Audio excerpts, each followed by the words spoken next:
Hey there, Rudy.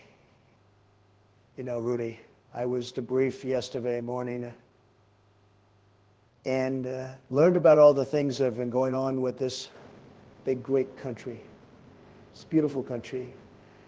And I became concerned when they started to debrief me and tell me the story about what your Uncle Hambone has been doing to your nipples, and the pulling and the tugging and the tweaking and pinching, and most importantly, the torquing of your nipples, because I know that it's been twerking them, and I also know about him putting the Bengay on his fingers and doing the UFOs on both your nipples until you couldn't take it, and that you were squarely even going on, and nobody has proof, but the rumor is that you even tinkled a little bit when he was stimulating them. But I want you to know that even though you didn't vote for the old Trupster, on day one, I'm going to make sure that your nipples are well taken care of, Rudy, and that no one ever assaults either one of them again. I talked to Arnold earlier, a good friend of mine, who said that your nipples are extremely weak. You need to do something about that. But he also told me that he'd be willing to go over and work with them and strengthen them up. Told me that he was going to put it out there for you and see if you wanted to make them strong, nice and strong, big, beautiful, strong nipples. And another thing that crossed my desk, and I'm going to tell you right away, I'm going to be honest about this. I didn't like it. I really, really didn't like it. But I was told and informed about Popsicle Club. You know, it's like Fight Club, but you cleverly named it Popsicle Club, where you're taking the rocket pops and then you're putting them in the retards' butts until they melt. And I thought to myself, I've never heard of such a thing. I've never heard of that.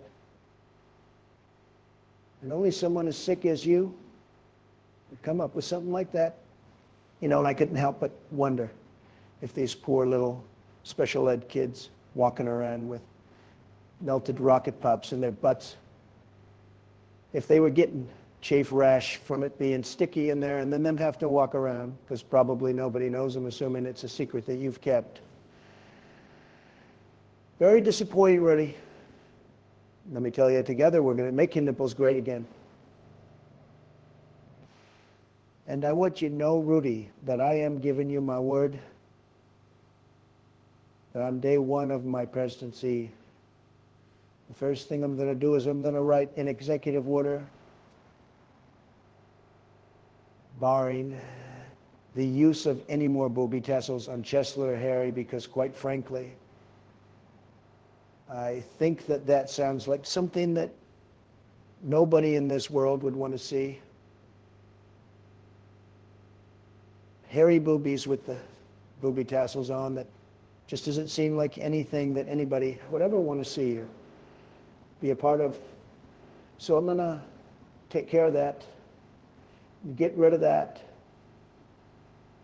and I'm going to make sure that Arnold, because he's a very good friend of mine, a very good people, very good person, I'm going to make sure that Arnold gives you the first class treatment,